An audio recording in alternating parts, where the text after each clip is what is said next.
"So that's where the money sits," the wedding planner said with a polite smile as she handed me my place card, her voice warm and professional as if she had no idea she had just delivered the sharpest insult I had felt in years. At my granddaughter Emily's wedding, the most beautiful celebration our family had ever hosted, I looked down expecting to see the words grandmother of the bride. Instead, printed neatly in elegant gold lettering, were two simple words, sponsor only. For a moment I thought it had to be a mistake. Weddings are full of little mix-ups after all, flowers arriving late, seating charts shuffled, place cards printed twice. But the longer I stared at that card resting on the white linen tablecloth, the more I realized it wasn't an accident. Every other card around me had a title that reflected family: mother of the bride, father of the bride, cousin, aunt, college friend. Mine did not. Mine sounded like the label you might place on a corporate donation at a charity gala. Sponsor only. I felt the weight of the ballroom around me then. The chandeliers above glowed softly like floating constellations. A string quartet near the stage played a gentle version of "Can't Help Falling in Love." Waiters moved quietly between tables carrying silver trays of sparkling water and champagne flutes. The place looked like something out of a magazine, the kind of wedding people talk about for years afterward. White roses filled tall crystal vases at every table. The dance floor gleamed under warm golden lights. And every single dollar of it had come from me. I kept my expression calm, because at 72 you learn something important about dignity. You learn that sometimes the most powerful reaction is no reaction at all. So I simply held the place card between my fingers and read the words again slowly, as if they might change if I gave them enough time. Sponsor only. Across the room I saw my son Daniel standing beside the bar laughing with a group of guests. His wife Patricia stood nearby greeting relatives with that perfectly practiced smile she had developed over the years, the one that always seemed warm until you noticed her eyes never quite softened. Neither of them looked toward me. Neither of them seemed concerned about where I was seated or what my card said. The wedding planner, a young woman probably in her late 20s, leaned closer and pointed gently toward the chair behind the card. "Your seat is right here, Mrs. Whitmore," she said politely, already moving on to help the next guest. I nodded and sat down slowly, smoothing the front of my navy blue dress as I did. It was the same dress I had worn to my husband Richard's retirement dinner 10 years earlier. He used to say the color made my eyes look brighter. Richard would have loved this wedding. That thought passed through my mind like a quiet breeze, and for a moment I imagined him standing beside me, hands in his pockets, studying that place card with the same careful patience he brought to everything in life. If Richard had been there, I suspect the word sponsor would have bothered him more than it bothered me. He had always believed family titles mattered. Grandmother meant something. It meant history. It meant sacrifice. It meant the quiet years of raising children and then watching those children raise their own. But Richard had been gone for 3 years now, and the world had continued moving forward without him. Around me, guests began finding their seats and admiring the room. Someone at the neighboring table complimented the floral arrangements. Another couple commented on how incredible the venue looked. I heard someone say, "This must have cost a fortune." I almost smiled at that. Because they were right. It had cost a fortune. 6 months earlier Emily had visited my house on a rainy afternoon. She arrived with red eyes and an apologetic smile, explaining that wedding costs were getting out of control and that her parents were struggling to keep up. Venues alone were nearly $20,000, she said, and catering prices had gone up again that spring. I remembered sitting across from her at my kitchen table while rain tapped softly against the windows. She looked so much like Daniel had when he was young, same hopeful eyes, same nervous way of folding her hands together when she was worried. "Grandma," she had said carefully, "I don't want anything extravagant.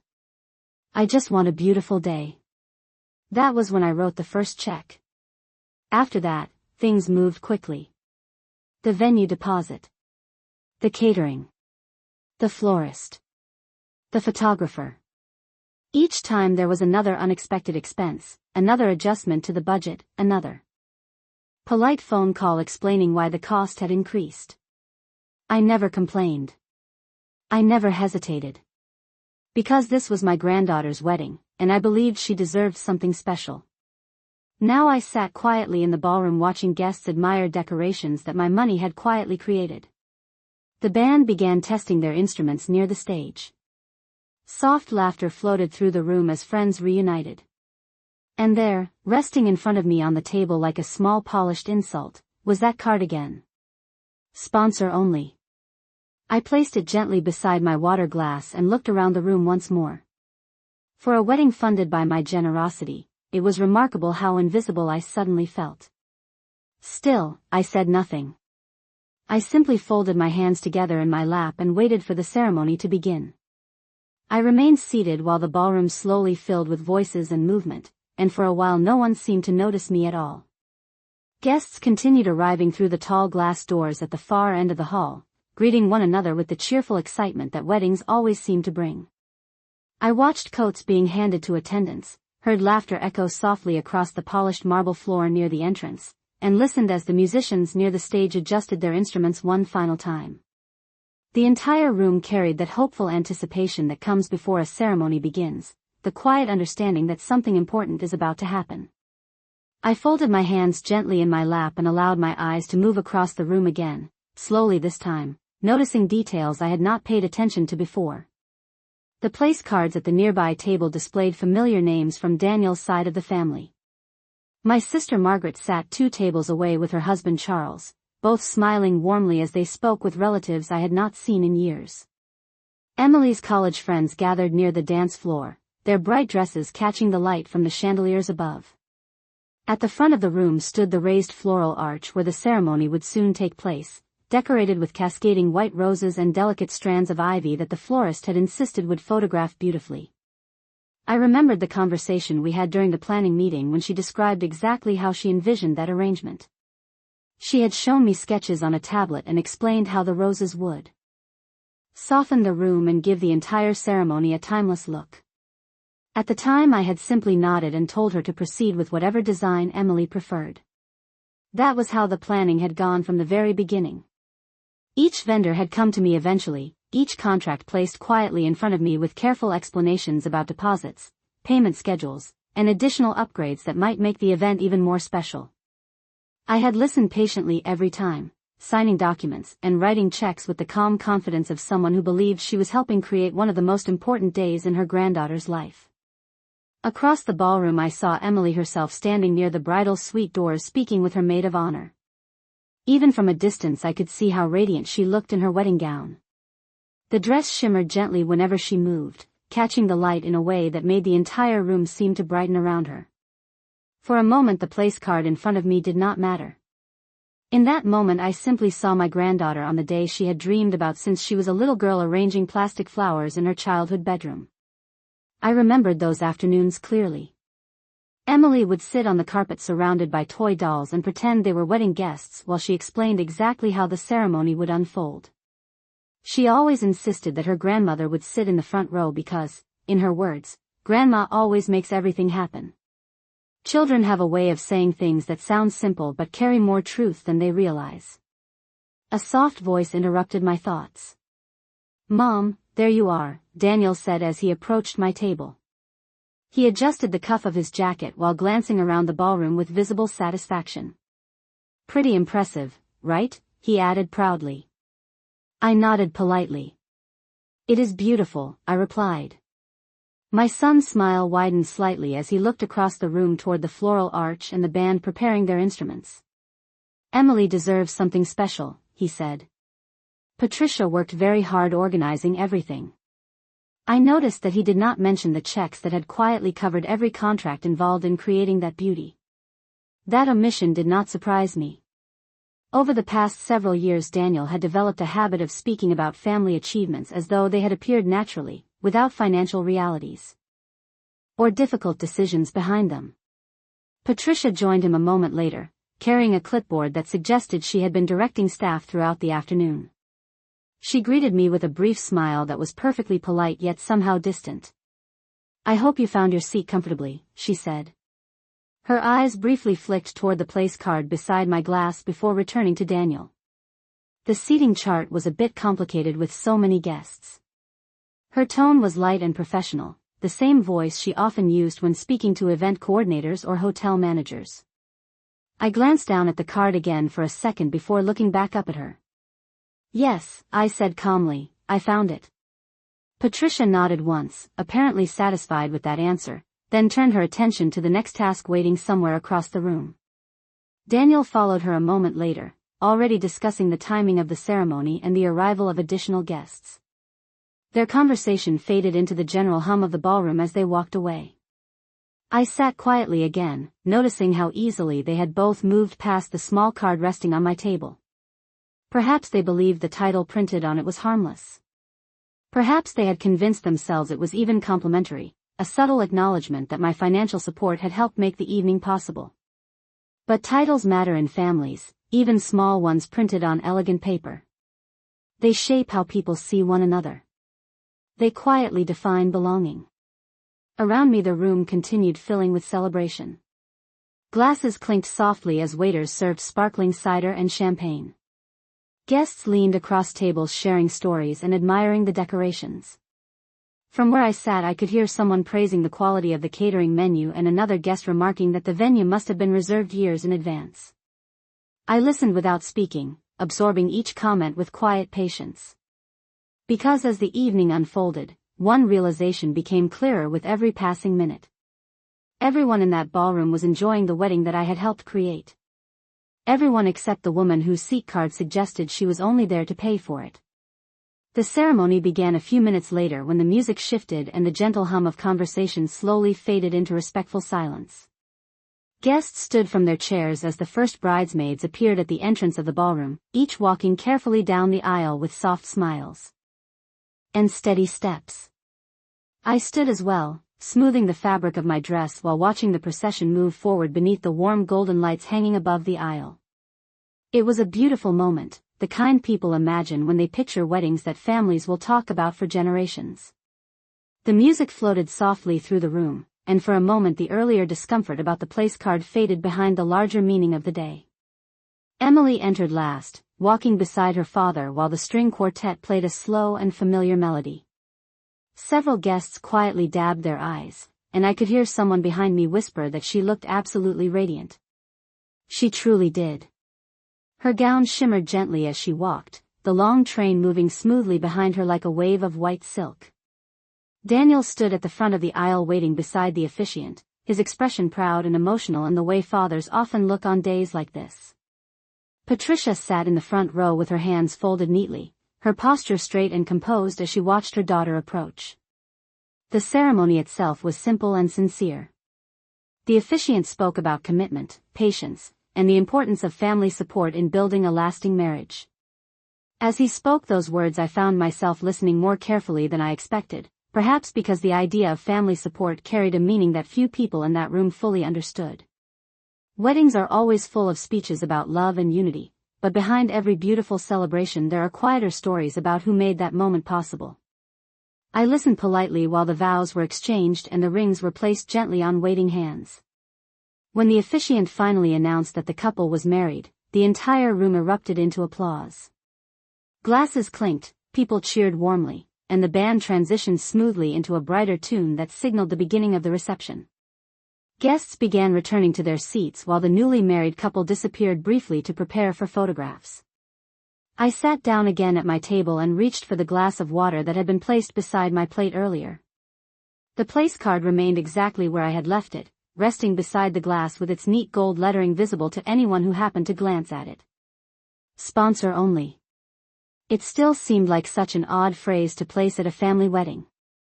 I noticed that a few guests at neighboring tables had begun studying their seating cards again as well, perhaps confirming their own assigned places before dinner service began. Titles like cousin, aunt, friend of the bride, and college roommate appeared everywhere around the room. Mine remained the only one that sounded more like a business arrangement than a family connection. A chair beside me slid back quietly and someone sat down with a soft sigh. I turned slightly and saw my grandson Lucas settling into the seat next to mine. Lucas had grown into a tall young man during his years away at college, though the familiar kindness in his expression had not changed. He looked down at the place card in front of me almost immediately. His eyebrows lifted in surprise as he read the words printed there. "Grandma," he said quietly, lowering his voice so the surrounding guests would not overhear, "did you see what they wrote on this card?" I nodded once. "Yes," I replied calmly. Lucas leaned back in his chair and studied the room for a moment, clearly processing what he had just read. "That is not right," he said after a pause. His voice carried the quiet seriousness of someone who understood more than the others realized. I appreciated that he had noticed. In a large family gathering, it is surprisingly easy for small details to go unchallenged. People assume that if something looks official, it must have been intended that way. Lucas picked up the card gently and examined it again before setting it back down exactly where it had been. "Did you talk to Dad about this?" he asked softly. I shook my head. "There was no need," I said. "The ceremony was about Emily." Lucas frowned slightly but did not argue. Instead, he folded his hands on the table and watched the room with the same thoughtful patience he had shown as a child whenever he was trying to understand something complicated. Dinner service began shortly afterward as waiters moved between the tables, placing neatly arranged plates in front of each guest. The meal looked elegant and carefully prepared, exactly as the catering manager had promised during our tasting appointment 3 months earlier. I remembered that afternoon clearly as well. Patricia had been very particular about the menu choices, explaining that the reception should reflect modern tastes while still honoring traditional presentation. I had agreed with every suggestion she made, trusting that she knew what would make Emily happiest. Around me, guests complimented the meal enthusiastically. Someone remarked that the roasted salmon was excellent. Another guest praised the lemon glaze on the chicken entree. I listened politely while Lucas quietly cut his food beside me. After a few minutes, he leaned closer again. "Grandma," he said, "you know you are more than a sponsor here, right?" I looked at him and smiled gently. "Of course," I answered. And in that moment I realized something important. While many people in that ballroom were enjoying the celebration without noticing the small insult printed on my card, at least one person had seen it clearly. Sometimes that is enough to change the direction of a story. I took another sip of water and glanced once more across the room toward Patricia, who was laughing with several guests near the head table. She appeared completely relaxed, completely confident that the evening was unfolding exactly as she had planned. Watching her from across the ballroom, I quietly wondered whether she had ever stopped to consider that certain details, once noticed, are impossible to ignore. While dinner continued and quiet conversations filled the ballroom, my thoughts drifted back to the afternoon Emily first came to see me about the wedding. It had been early spring then, one of those cool April days when the wind still carries a hint of winter even though the trees had begun turning green again. I remember opening the front door of my house and seeing Emily standing on the porch holding a folder against her chest like it contained something fragile. Her smile that day had been nervous, not the bright confident smile she wore now across the ballroom as a newly married bride. "Grandma, do you have a minute?" she had asked softly. Of course I had a minute. I had always had time for my grandchildren. We sat at my kitchen table with 2 cups of tea between us, and she slowly opened the folder she had brought. Inside were printed pages from wedding venues, catering estimates, and lists written in her careful handwriting. She explained that planning the wedding had turned out to be far more expensive than she and her parents expected. The venue alone required a deposit of $15,000 just to reserve the date. Catering for 180 guests would cost nearly $40,000. Then there were flowers, music, photography, lighting, transportation, invitations, and 100 other details that somehow appeared on the budget sheet. Emily spoke gently as she explained everything, clearly trying not to sound as though she was asking for help even though that was exactly why she had come. I remember how she kept apologizing, saying she knew weddings were not my responsibility and that she would understand if I could not help. But as she spoke I noticed the same hopeful determination in her eyes that I used to see when Daniel was young and trying to solve problems on his own. I asked her one simple question that afternoon. "What kind of wedding do you really want?" She hesitated before answering, then admitted that she had always dreamed of a ceremony that felt elegant and joyful, the kind of celebration where everyone in the family could gather together and remember the day for years afterward. She did not want something extravagant for the sake of appearances. She simply wanted something beautiful. I remember looking at the papers spread across my kitchen table and thinking about how quickly life moves. One day your children are learning to ride bicycles in the driveway, and the next day their children are planning weddings. Moments like that deserve to be celebrated properly. So I reached into the drawer beside the refrigerator where I keep my checkbook and wrote the first payment without hesitation. Emily looked at the amount and immediately began shaking her head, insisting it was too much. I told her it was not too much. I told her that families exist so that each generation can help the next one step forward with confidence. After that afternoon the planning meetings became more frequent. Patricia began organizing vendor appointments and tasting sessions while Daniel handled guest lists and invitations. I attended several meetings myself because the vendors wanted to confirm payment schedules and contract details. The event coordinator showed us floor plans for the ballroom we are sitting in now, explaining how the dance floor would be centered beneath the chandeliers and how the guest tables would surround the stage so everyone could see the band clearly. The florist displayed sample arrangements made from white roses and eucalyptus leaves. The caterer presented a menu that included roasted salmon, herb, glazed chicken, fresh vegetables, and a lemon cake layered with vanilla cream. Each time someone asked whether the price would be acceptable, I simply nodded and approved the decision. Patricia often spoke enthusiastically during those meetings, describing how the wedding should feel elegant but modern, traditional yet vibrant. I agreed with every suggestion she made because I believed she was planning something meaningful for her daughter. The bills arrived gradually over the following months, each one carefully itemized. I paid the venue deposit first, then the catering contract, then the florist and musicians. By the time the final invoice arrived, the total cost of the wedding had climbed well above $80,000.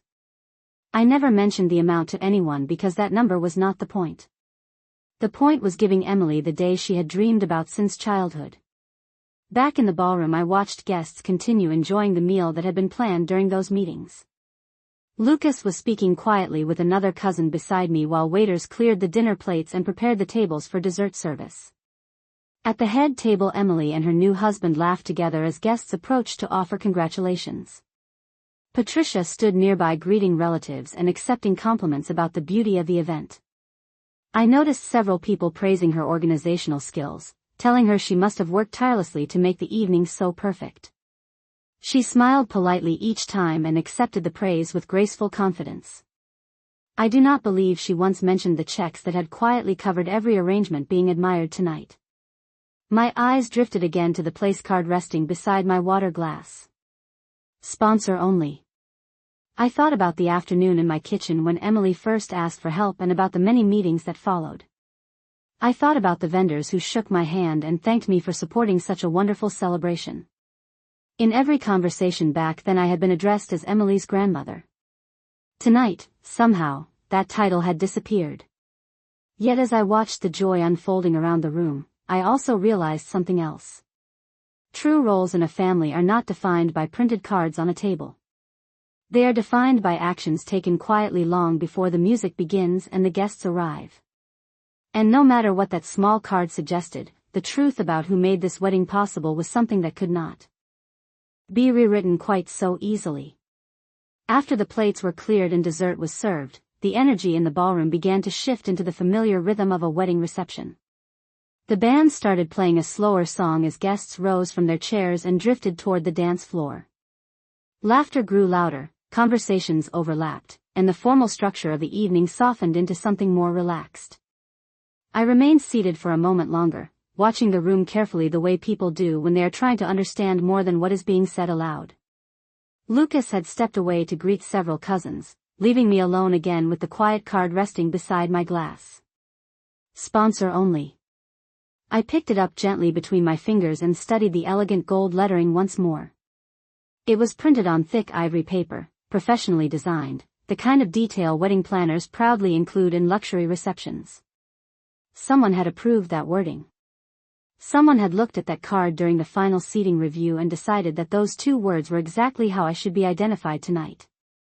Across the ballroom I noticed Patricia speaking with two women who appeared to be relatives from the groom's side of the family. They were admiring the decorations and gesturing toward the floral arrangements suspended above the dance floor. Patricia laughed lightly as she explained how difficult it had been to coordinate so many vendors and schedules. I could not hear every word from where I sat, but certain phrases carried clearly through the music and conversation around the room. Months of planning, she said with a satisfied smile. You would not believe how many details go into something like this. One of the women responded by complimenting her organization and telling her that the evening looked absolutely flawless. Patricia accepted the praise gracefully, nodding as though she had personally orchestrated every moment of the celebration. I watched quietly while she spoke, noticing how easily admiration flowed toward the person who appeared to be in charge. That is often how gatherings work. People rarely stop to ask who made the quiet decisions behind the scenes or who signed the contracts that allowed everything else to happen. They simply assume that the person giving directions must also be the one carrying the responsibility. I placed the card back on the table and stood slowly, smoothing my dress before walking toward the edge of the dance floor. The newly married couple had just begun their first dance together while the band played a gentle romantic melody. Emily looked radiant as she moved across the polished floor, her white gown catching the warm light from the chandeliers above. Guests surrounded the dance floor with soft smiles, watching the couple with the kind of affection that only weddings seem to inspire. For a moment I allowed myself to enjoy the beauty of that scene without thinking about the small insult that had greeted me earlier in the evening. Emily deserved this happiness. Whatever misunderstandings existed among the adults in the family, the joy of her wedding day belonged to her completely.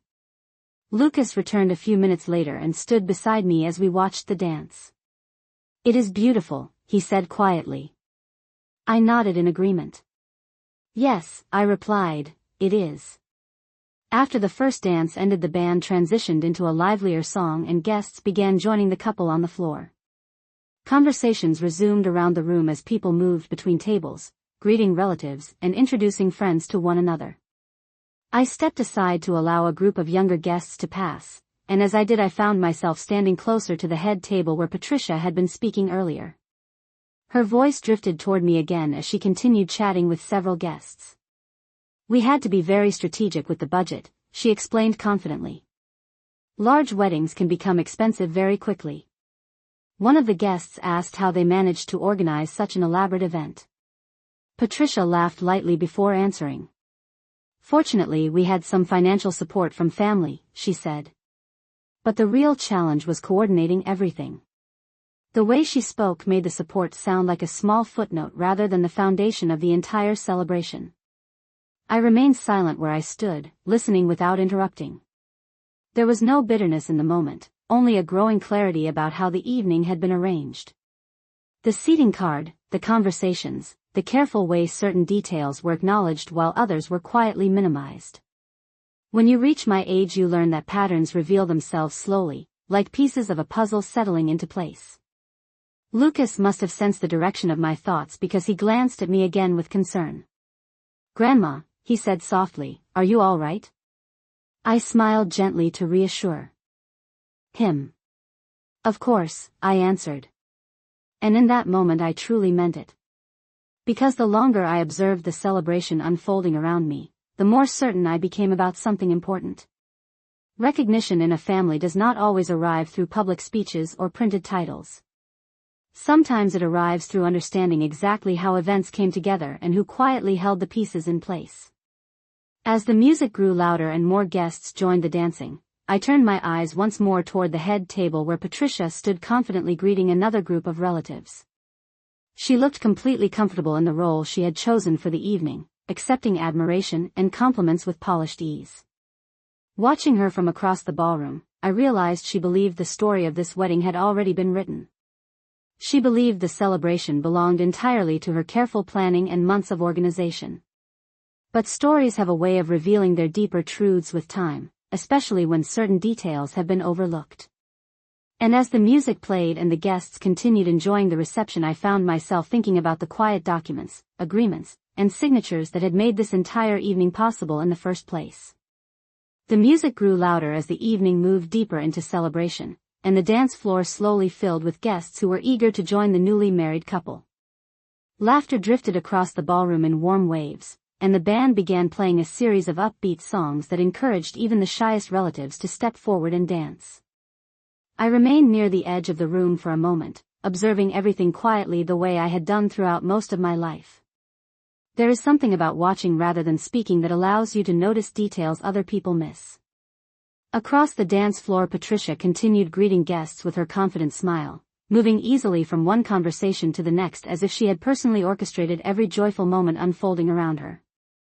Several relatives from the groom's side approached her with compliments about the reception, and she accepted each one with graceful satisfaction. I could see the pride in her posture as she gestured toward the decorations and the music, describing how carefully every detail had been arranged. Her voice carried just enough across the room that certain words reached me clearly. She spoke about months of preparation, about coordinating vendors, about how difficult it was to bring such an elegant evening together. I listened without reacting, though I noticed something important in the way those conversations unfolded. Not once did she mention the quiet financial support that had made all of those arrangements possible. To the guests gathered around her, the wedding appeared to be the result of her careful management and planning alone. Lucas joined me again near the refreshment table, holding 2 glasses of sparkling water. He handed one to me with a thoughtful expression that reminded me very much of his grandfather. "You should sit for a moment," he suggested gently. "It has been a long evening already." I accepted the glass and nodded. "Thank you, Lucas." We moved to a quieter corner near one of the tall windows overlooking the garden outside the venue. The night air beyond the glass looked calm and still, a soft contrast to the lively music filling the ballroom behind us. Lucas leaned slightly closer before speaking again. "Grandma, I heard something earlier," he said carefully. His tone was low enough that no one nearby could hear the conversation. I waited patiently while he chose his words. "I was near the head table when Mom was talking with some relatives," he continued. "They were asking how the wedding was paid for." Lucas paused briefly before finishing his thought. "She told them that you had offered to help as a sponsor. That you wanted to contribute because you enjoy supporting family events." I took a slow sip of water and considered his words without surprise.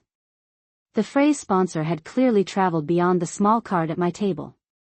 Patricia had decided that was the role she wanted the guests to believe I held tonight. Lucas studied my expression carefully. "I did not think that sounded right," he said. "You did more than just help." His loyalty warmed me more than the glass in my hand. "It is all right," I told him calmly. "Weddings are complicated events. People explain things in ways that make the story simpler." Lucas frowned slightly but did not interrupt. "Sometimes," I continued, "the truth behind an event is not always the part people choose to share in conversation." Lucas looked across the ballroom where Patricia was now laughing with another group of guests. "Still," he said quietly, "it does not seem fair." I followed his gaze toward the head table where Patricia stood confidently directing a photographer who was preparing the next round of pictures. "Fairness is not always the same thing as recognition," I replied gently. "And recognition is not always the same thing as understanding." Lucas seemed to think about that for a moment. "Grandpa used to say something like that," he said after a pause. I smiled softly at the memory. Richard had always believed that patience revealed more truth than confrontation ever could. As the band finished another lively song, guests applauded and returned briefly to their tables for refreshments. The room buzzed with cheerful energy, and waiters began circulating with trays of desserts and coffee. The celebration appeared to be unfolding exactly as Patricia had envisioned. Yet standing near the window, I found my thoughts drifting toward the quiet documents Lucas did not yet know about. During the planning process, the venue manager had insisted on very clear financial agreements before accepting the deposits that reserved the ballroom and catering services. Because the payments came from my account, the contracts had been prepared in my name. I remembered sitting across from the manager in her office several months earlier as she explained each clause carefully. She had recommended that the primary financial sponsor remain listed as the official client responsible for the event. At the time, Patricia had been busy reviewing decoration samples with the florist, so I had simply signed the documents and placed copies in the folder the manager provided. Those details had seemed routine then, just another step in ensuring the wedding could proceed smoothly. But now, as I watched the celebration unfolding around me, those documents took on a slightly different significance. Lucas finished his drink and placed the empty glass on a nearby table. "Are you sure you are all right?" he asked again with quiet concern. I nodded calmly. "Yes," I answered. "In fact, I am beginning to understand this evening very clearly." Across the room, Patricia raised her glass to toast the newly married couple, smiling proudly as guests gathered around her to celebrate. She looked completely certain that every part of the wedding was unfolding exactly as she intended. Watching her from the quiet corner near the window, I realized that sometimes the most important details of a story remain invisible until the moment they are needed. And when that moment arrives, even the smallest overlooked detail can change how the entire evening is remembered. The evening continued unfolding with the smooth rhythm that carefully planned weddings always seem to have. The band began another set of music, softer this time, allowing guests to return to their conversations while waiters moved gracefully between tables offering coffee and small desserts. I remained near the tall window where Lucas and I had been standing, watching the reflections of the ballroom lights shimmer faintly against the dark garden outside. From this quieter corner it was easy to observe the room without drawing attention to myself. Patricia was still at the center of many conversations, accepting compliments about the evening with the same polished confidence she had shown all night. Guests nodded approvingly as she described the planning process, the months of preparation, the endless details required to organize such a celebration. Listening from a distance, one might easily believe the entire event had been built by her determination alone. Lucas leaned against the nearby table beside me and followed my gaze across the room. "It looks like everyone is having a good time," he said softly. I nodded. "That was always the goal," I replied. And it was true. From the very beginning the purpose of the wedding had been simple in my mind. Emily deserved a beautiful start to her married life. Whatever else had happened along the way did not change that hope. Yet as I watched Patricia continue speaking with guests near the head table, the quiet understanding I had begun forming earlier became stronger. The role she had chosen for me tonight was clear. Sponsor. A convenient word. A distant word. A word that suggested generosity without authority, contribution without connection. It allowed her to accept praise for the event while quietly shifting the foundation of that event into the background. Many people would never question such a story. Guests at weddings rarely study financial details or contracts. They admire the flowers, compliment the food, enjoy the music, and assume everything happened exactly as the host describes. I finished the last sip of sparkling water in my glass and placed it gently on the table beside me. Across the room Emily and her husband had begun greeting guests at each table, thanking friends and relatives for attending.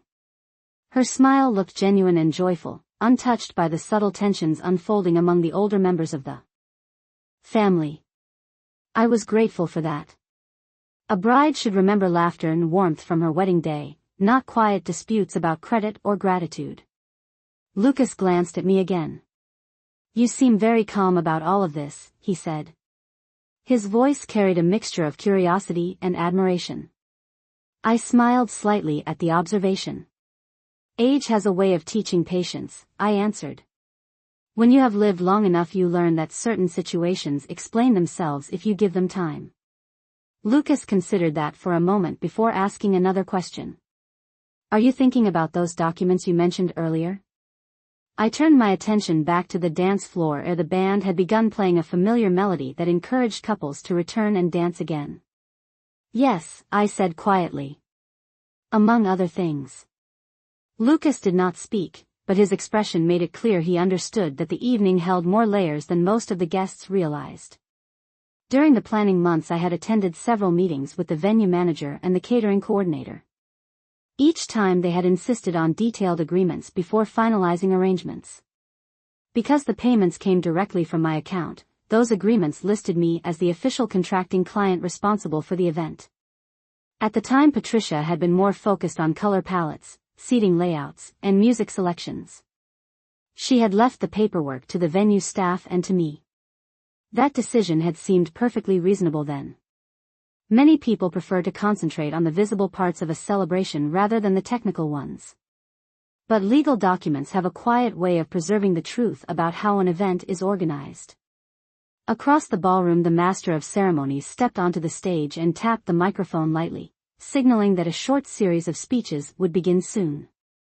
Guests gradually returned to their seats, carrying cups of coffee and small plates of cake while the room settled into attentive silence. I returned to my table as well, noticing that the small place card still rested beside my glass exactly where I had left it earlier. Sponsor only. I picked it up once more and studied the lettering carefully. The words no longer felt sharp or insulting the way they had when I first saw them. Instead, they felt oddly incomplete, like a label placed on the wrong folder in a filing cabinet. Labels are only useful when they describe something accurately. Otherwise, they simply create confusion. Lucas took the chair beside me again as the lights dimmed slightly and the master of ceremonies began welcoming everyone to the reception. Patricia stood proudly near the head table while Daniel adjusted his tie and prepared to give a short speech about Emily and her new husband. The guests listened attentively, smiling and applauding at the appropriate moments. The evening appeared flawless from the outside, exactly the kind of wedding people would describe later as elegant and memorable. As Daniel began speaking about family support and the importance of loved ones standing together on important days, I quietly placed the place card back on the table in front of me. Watching the scene unfold around the ballroom, I realized something important. Stories told in speeches and stories written in contracts are not always the same. One celebrates appearances. The other records responsibility. And sooner or later, those two versions of the same event always meet somewhere in the middle. Daniel finished his speech to warm applause from the guests gathered around the ballroom, and for a moment the room filled again with the comfortable sound of celebration. People lifted their glasses to toast the newly married couple while the band quietly prepared the next song. From where I sat, I could see Emily smiling with genuine happiness, her eyes shining as she hugged her father and thanked him for his words. It was a beautiful moment, one that deserved to exist without interruption or tension. I watched it carefully, reminding myself again why I had agreed to help create this evening in the first place. Lucas remained seated beside me, quietly observing the room with the same thoughtful attention he had shown all night. The small place card still rested in front of us on the table, its gold lettering reflecting the warm light from the chandeliers above. Sponsor only. Earlier that phrase had carried a certain sting, but now it felt more like a clue in a story that was slowly revealing its full shape. The master of ceremonies stepped forward again to introduce the next part of the evening, explaining that guests were welcome to enjoy dancing while the couple prepared for their cake cutting later in the night. The band began playing a lively melody, and people returned to the dance floor with renewed energy. Waiters passed through the room carrying trays of coffee and small glasses of sparkling cider. The celebration appeared perfectly balanced, each moment flowing smoothly into the next. Patricia moved confidently among the guests, pausing occasionally to check details with the venue staff or greet relatives who had traveled long distances to attend.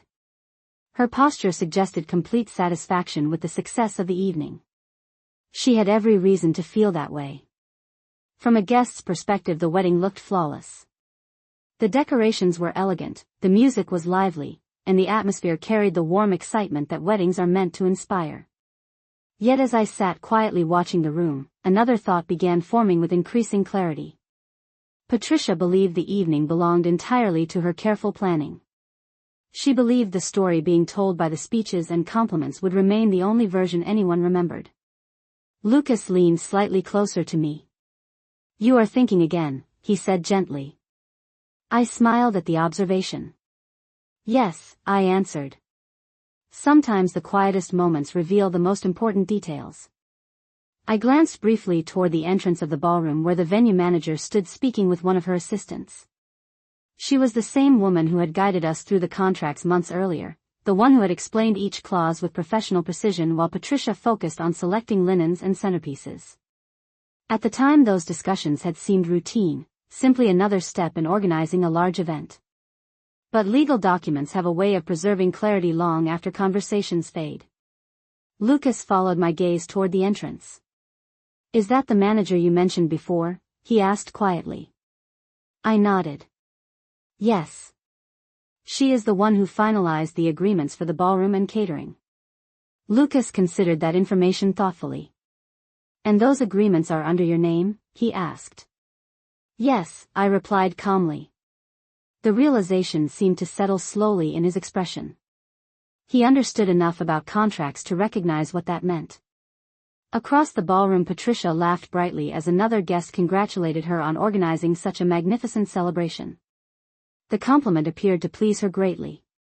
Watching that moment unfold, I realized she had never fully considered the importance of the paperwork she had allowed others to handle. In her mind, the wedding existed through decorations, schedules, and photographs. But events of this size also exist through signatures, deposits, and responsibilities written clearly on official forms. The band finished another song and guests applauded as couples returned to their tables.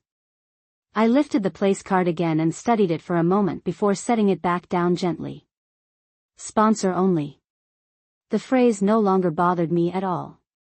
In fact, it had helped clarify something important about the evening. Patricia had chosen that word because it allowed her to acknowledge the financial support without acknowledging the authority that accompanied it. She believed the role of sponsor implied distance rather than involvement. Yet the contracts signed with the venue and the caterer did not use that word at all. They used a different phrase entirely. Client of record. The master of ceremonies began announcing the cake-cutting ceremony while staff rolled a beautifully decorated cake onto the center of the ballroom floor. Guests gathered again to watch as Emily and her husband prepared for the traditional moment. Lucas looked at me quietly. "What are you going to do?" he asked. I watched Emily lift the cake knife while cameras flashed and friends cheered. "Nothing tonight," I said softly. "Tonight belongs to Emily." Lucas nodded slowly, understanding the meaning behind that answer. Some moments are meant to remain joyful regardless of the tensions surrounding them.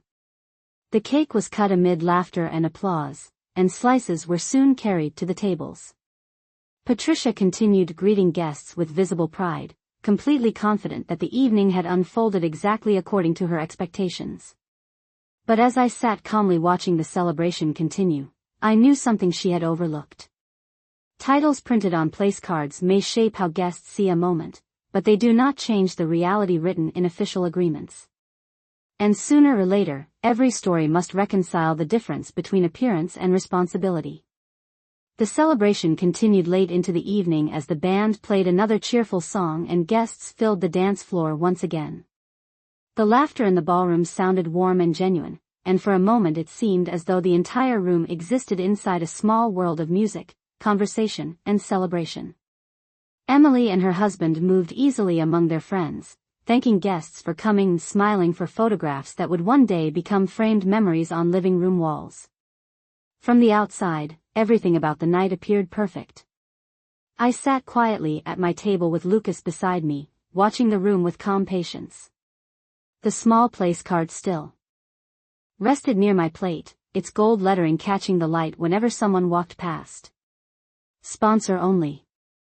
Earlier in the evening those words had seemed like an insult placed in front of me for everyone to see. Now they felt more like an accidental confession. Because sometimes the way people try to define you reveals more about their intentions than about your role. Lucas leaned closer to me and lowered his voice slightly. "Grandma," he said gently, "you still have not told me what happens next." I folded my hands together on the table and looked out across the ballroom where Patricia stood speaking with several relatives near the bar. She appeared relaxed, confident, completely certain that the story of the evening belonged to her careful planning. "What happens next," I said calmly, "depends on what people choose to remember tomorrow." Lucas watched me thoughtfully, waiting for me to continue. I glanced again toward the venue manager near the entrance, who was quietly speaking with a staff member while reviewing a clipboard. During the planning months she had explained something important when we finalized the paperwork for the ballroom. She had said that whoever signed the contracts would remain the official client responsible for the event until the final payment cleared and the venue closed the account. At the time it had simply sounded like a normal legal detail, one of many practical matters required when organizing a large gathering. Yet now that detail carried a different kind of significance. Lucas noticed where I was looking. "The contracts," he said quietly. I nodded once. "Yes. Lucas sat back slightly as the meaning settled in his expression. Across the room, the master of ceremonies returned to the microphone to thank everyone for attending and to announce that the final dance of the evening would begin soon. Guests applauded and moved closer to the dance floor while the band prepared a slower song. The atmosphere softened again as couples stepped forward to share a final quiet moment together before the celebration ended. I watched Emily as she placed her hand in her husband's and began moving slowly across the floor beneath the glowing chandeliers. The joy in her face reminded me again why I had agreed to help with the wedding from the very beginning. That happiness mattered far more than any conversation happening among the adults tonight. Lucas followed my gaze toward the dance floor. "You are really going to let this go, are you not?" he asked gently. I smiled slightly. "Let it go is not quite the right phrase," I replied.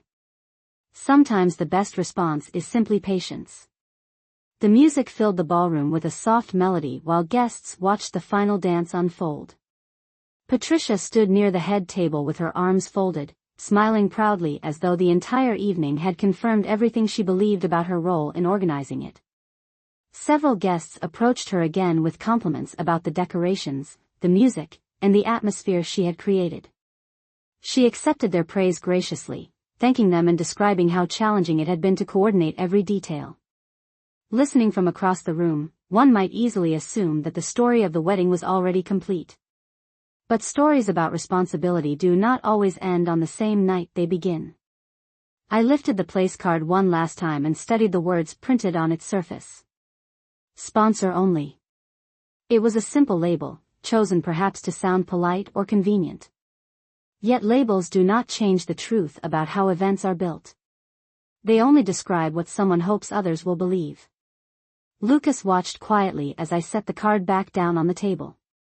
"You are not angry," he said after a moment. I shook my head gently. "No," I answered. "Because anger would mean the evening had taken something away from me. It has not." The band finished the final song and guests applauded warmly as the newly married couple embraced in the center of the dance floor. People began gathering their coats and congratulating one another before preparing to leave. Patricia continued speaking with relatives near the exit, clearly satisfied with the success of the celebration she believed she had hosted. As the ballroom slowly began to empty, I stood and smoothed my dress before preparing to leave as well. Lucas remained beside me, still thinking about everything he had heard that night. Before we walked toward the exit together, I looked once more across the room at the decorations, the tables, and the dance floor where the final lights were beginning to dim. The wedding had been exactly what Emily deserved, joyful, elegant, and unforgettable. And while Patricia believed she had written the story of the evening through speeches and appearances, I knew something quieter that she had overlooked. Long after the music faded and the flowers were cleared away, the records of who truly made this celebration possible would still exist, preserved in signatures, agreements, and responsibilities that no place card could rewrite. Sometimes the strongest answer does not arrive through confrontation in a crowded ballroom. Sometimes it arrives later, calmly and clearly, when the truth finally has the room to speak for itself.